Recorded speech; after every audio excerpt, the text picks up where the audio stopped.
K방산의 비약적인 발전에 일본의 경계는 날이 갈수록 심해졌습니다. 한국의 무기체계를 헐뜯기 바빴는데요. 그러나 어쩐 일인지 최근 일본은 태세 전환을 했습니다. 한국 방산 시장의 성과를 인정하고 있었을 뿐 아니라 오히려 한국보다 더 긍정적인 미래를 예견하고 있었습니다. 특히 전투기가 더더욱 승승장구할 거라는 분석을 내놓았다고 하죠. 하지만 그들의 결론은 일본이 한국을 따라잡겠다고 나서며 수출 시장에 출사표를 던지는 것이었습니다. 일본이 KF-21과 FA-50의 어떤 부분 때문에 그토록 경계를 하고 있는지 그 속내를 확인해 보겠습니다. 일본은 그동안 평화헌법의 기초에 전투기 수출 원칙적으로 금지해 왔었죠. 그러나 방위장비 지침을 개정하면서까지 그동안 고수해왔던 원칙을 깼습니다. 올해 3월 일본 국무회의는 방위장비 및 기술 이전 3원칙 규정을 완화할 것을 선언했습니다.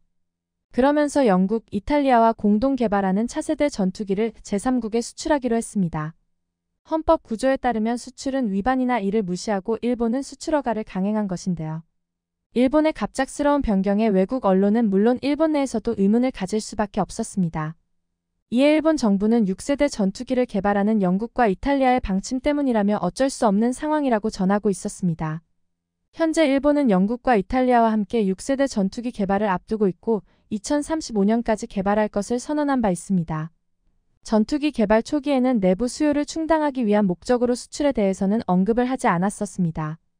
그러나 일본 정부는 개발 비용이 늘어남에 어쩔 수 없는 선택이었다고 발표했습니다. 전투기 성능 요구 조건이 점점 늘어나 이 비용을 외부에서 끌어오기 위해 수출을 결정한 것이라고 말한 것이죠. 하지만 일본의 이러한 결정의 뒤에는 검은 속내가 있었다는 사실이 점차 밝혀지고 있습니다. 그런데 실제로 비용 문제로 인해 여러 갈등 국면이 있었다고도 전해지고 있습니다. 영국과 이탈리아에서 예산 책정의 골머리를 앓고 있는 것이 사실이었습니다. 일본도 이 문제로 여러 차례 갈등이 있었던 것으로 전해지고 있습니다. 그러나 실사업이 진행되기도 전부터 외부 수출에 있어 이렇게 대대적으로 홍보를 한 이유는 다름 아닌 한국 때문이라고 지적되고 있었습니다.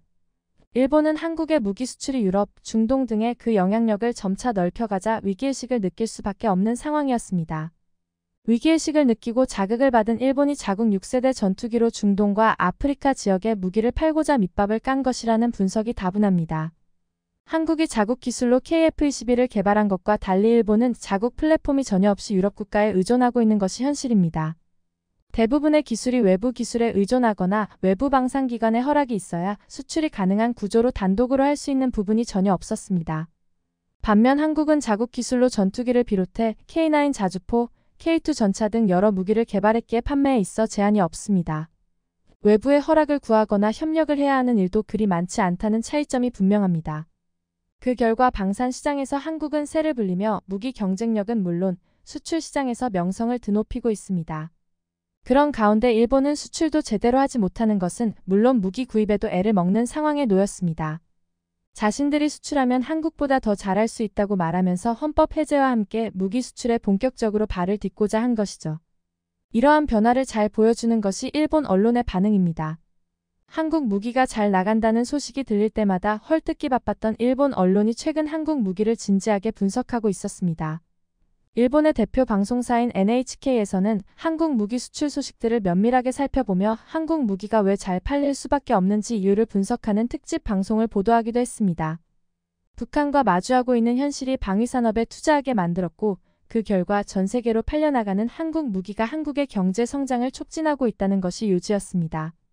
그리고 최근 일본 군사 전문가가 올린 KF-21 분석기사에선 한국 오리지널 전투기가 폭발적으로 팔릴 것 같다며 심층 분석하기도 했습니다. 어쩐 일로 겐타로라 불리는 일본 전문가는 KF-21 보라매의 포텐셜이 높다고 바라보며 차기 전투기 시장에서 유망하다고 전망했습니다. 슈퍼 호넷과 동일한 F414 엔진을 사용한 KF-21은 높은 기동력을 가지고 있으며 스텔스 성능을 확보하는 것과 동시에 저비용을 양립하는 영리한 특성을 지니고 있다고 전했습니다. 또한 이를 어중간함이라고 보면서 이 덕분에 KF-21이 다른 기체와 차별화된 장점을 가질 수 있었다고 덧붙였습니다. 뛰어난 성능과 저비용을 양립한 덕분에 중동과 아프리카 국가들이 F-35와 달리 부담없이 구매할 수 있는 무기라는 것이죠. 실제로 KF-21 개발 참여에 많은 국가들이 관심을 드러내고 있습니다. 인도네시아를 대신해 직접 KF-21 공동개발국이 되고 싶다는 폴란드는 물론 태국과 사우디아라비아, 이집트 심지어 페루까지 여러 국가들에서 KF-21 구매 및 공동 개발에 관심을 보이고 있습니다. 과거 한국 무기 이야기만 나오면 헐뜯기 바빴던 일본 네티즌들도 KF-21의 성능에 대해 진지한 논의를 나눌 수밖에 없는 상황입니다. 일본을 제외한 전 세계에서 인정을 받고 있으니 함부로 말을 하기보다 진지하게 KF-21의 장점을 찾고 일본도 본받아야 한다는 것이죠. 이 밖에도 슈에이샤 온라인에 기재된 KF-21 관련 이야기도 일본답지 않게 칭찬 일색이었다는 것을 확인할 수 있었는데요. KF-21이 프랑스의 라팔 전투기와 대등한 성능이라고 인정하면서 한국은 KF-21을 5세대 스텔스 전투기 수준까지 업그레이드시키겠다는 의지를 불태우고 있다며 이를 높게 평가했습니다. 군 전문가인 후루카와 츠카사 기자는 현재 KF-21에 탑재된 여러 국방기술이 ADD가 소유하고 있는 독자 기술이라는 점에 주목했습니다. 특히 해외 기술 이전에 대해 한국인들이 매우 민감하게 반응하고 있고 자국 기술을 잘 보호하고 있다는 것이 느껴졌다고 감상을 이야기했습니다. 일본도 자국 전투기 개발 여론이 모아졌던 때가 있었으나 이를 이루지 못한 것과 달리 한국은 이를 성취했고 앞으로 나아가고 있다는 것을 이제는 인정해야 한다는 것이었는데요. 늘 한국을 평가절하하며 무시하던 일본이 현실에서는 한국이 일본을 앞지르며 세계적으로 주목을 받고 있다는 것을 자각하고 있었습니다. 뿐만 아니라 한국 따라잡기에 나서야 한다는 유례없는 입장을 전하고 있었습니다. 심지어 현재 미국 해군 훈련기 사업에 참여하고 있는 한국의 TF-50N에 대해 긍정적인 평가를 내리고 있었습니다. 사실 대부분의 전문가들은 UJTS 사업은 한국이 불리하다고 평가하고 있었습니다. 성능 문제가 아니라 정치적인 문제, 내부 이권 문제에 있어 미국이 보잉을 편들 것이라는 분석이 지배적이었죠. 실제로 미국은 외부 업체에 자국 주요 기체 생산을 의뢰하거나 기술 공유를 하지 않는 등 기술 보안에 각별히 신경을 쓰고 있는 모습이었습니다.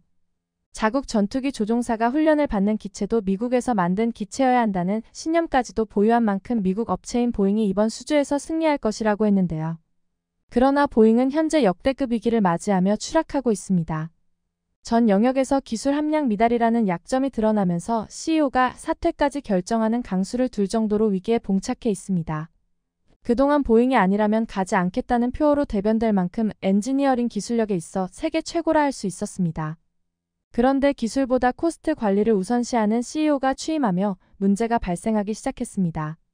이에 불만을 품은 고품질 노동력들이 이 시기 보잉을 떠나며 기술 공백이 발생하기 시작했고 심지어 보잉은 비용 절감을 위해 대부분의 개발을 아웃소싱 맡기기 시작했습니다. 이로 인해 보잉은 품질을 갈수록 믿을 수 없게 되었습니다. 여기에 더해 연달아 보잉사에서 만든 제품이 문제를 일으키고 있었습니다. 에티오피아 항공사고와 올해 포틀랜드에서 벌어진 항공사고 등 보잉의 품질 결함으로 연달아 항공사고들이 터졌죠. 이 밖에도 보잉에서 만든 전투기도 결함 문제로 인해 조종사가 사고를 입는 등 결함 문제에서 자유롭지 못한 상황입니다. 많은 국가에서 보잉에서 제조한 전투기와 항공기를 취소하며 보잉은 브랜드 이미지는 물론이고 실적에서 바닥을 쳤습니다. 이는 미 해군 훈련기 기종에서도 마찬가지였습니다. TF-50N과 경쟁하는 보잉사의 전투기 T-7A 레드호크는 현재 조종사 좌석 탈출과 비행 제어 시스템에서 계속된 문제를 호소하고 있습니다. 보잉에서는 결함이라고 인정하지 않았지만 내부 검사 결과 품질 문제인 것으로 드러났습니다. 자연스럽게 보잉을 선택하며 미 해군 훈련기 사업을 마무리 짓고자 했던 미 정부에서도 보잉의 심각한 결함을 그대로 두고 넘어갈 수 없었습니다. 그렇다고 한국이나 이탈리아에서 만든 훈련기 기종을 채택할 수 없으니 미국은 결국 훈련기 사업을 2년 연장하기로 결정한 것이죠. 미 해군은 얼마 전 2026년으로 예정된 계약 체결 예정일이 2028년으로 2년 미뤄졌다고 발표했습니다. 명목상으로는 항공모함 착함 훈련을 실시해야 하는지 여부가 아직 결정되지 않았기에 2년 미룬다고 밝혔는데요. 그러나 군 관계자들은 이 2년 연장에 대해 보잉 봐주기라는 분석을 내놓으며 보잉이 문제가 해결될 때까지 훈련 기한을 늘린 것이라고 바라봤습니다. 2년 안에는 문제를 해결해 사업에서 멀쩡한 물건을 가지고 오라는 미 해군의 배려나 다름없었습니다. 문제는 2년 연장되었다고 해도 문제가 해결될 수 있을지 많은 사람들이 의문을 갖고 있습니다. 반면 한국이 내놓은 TF-50N의 경우 T-50 시리즈를 기반으로 이미 검증이 완료된 항공기입니다. 해외 전투 실적도 있는 것은 물론 여러 차례 비행으로 비행 데이터도 다른 경쟁 기체와 달리 풍부한 것이 장점입니다. 오히려 2년 미뤄지면 더 많은 데이터를 한국이 확보할 수 있어 해군 훈련기로서 더 적합 기종임을 증명할 수 있어 우리가 더 유리해질 수밖에 없다는 분석입니다. 반면 보잉의 T-7 기종은 설사 기체를 만들었다고 해도 시범 비행은 물론 무기 탑재 테스트도 해야 하는 등 2년 안에 해결해야 할 과제가 많습니다. 아무리 대놓고 미국이 보잉사를 밀어준다고 해도 성능상 하자가 있는데 해군이 의리로 받는다는 것은 안전을 담보로 한 무리수입니다. 인도네시아에 16대를 첫 수출하면서 해외 수출 첫 길에 오른 FA-50은 이라크, 필리핀에도 성공적으로 수출되었습니다. 폴란드를 통해 유럽 진출에도 성공하는 등 KF-21과 더불어 한국 항공 수출 역사에 있어 중요한 기종이 되고 있다는 사실을 부인하기는 어렵습니다. 일본이 경계하기 바쁜 KF-21과 FA-50은 미국 시장까지 위협할 만큼 그 영향력을 더욱 넓혀가고 있습니다. 이처럼 한 단계씩 나아가며 미국 시장을 위협하고 있는 한국과 달리 일본은 미국과의 동맹관계를 앞세워 경쟁력을 확보하려고 하고 있었는데요. 일본의 한 군사 관계자는 오랫동안 평화헌법에 묶여 있어서 그렇지 한국의 기술력을 단숨에 따라잡을 수 있다고 자신하고 있었습니다. 자신들이 공동 개발하고 있는 6세대 첨단 전투기의 수출 대상은 미국과 유럽을 비롯해 호주, 인도, 인도네시아 등이라고 밝히기도 했죠. K방산 기업들의 진출국가 겹치고 있었습니다. 이는 한국과 경쟁하겠다고 출사표를 던진 것과 같다고 할 수 있었습니다. 겉으로는 한국의 성과를 인정하는 듯 이야기하고 있으나 한국의 기술력을 단숨에 따라잡겠다며 발톱을 드러내고 있었습니다. 그들이 자신하는 대로 오랜 세월 단계를 밟으며 하나 둘 기술력을 갖춰온 한국 방산을 따라잡을 수 있을지 보면 알 수 있을 것 같습니다. 계속해서 비상하고 있는 한국 방산을 더욱 응원하는 바입니다. 영상을 끝까지 시청해주셔서 감사합니다. 구독과 좋아요는 영상 제작에 큰 힘이 됩니다.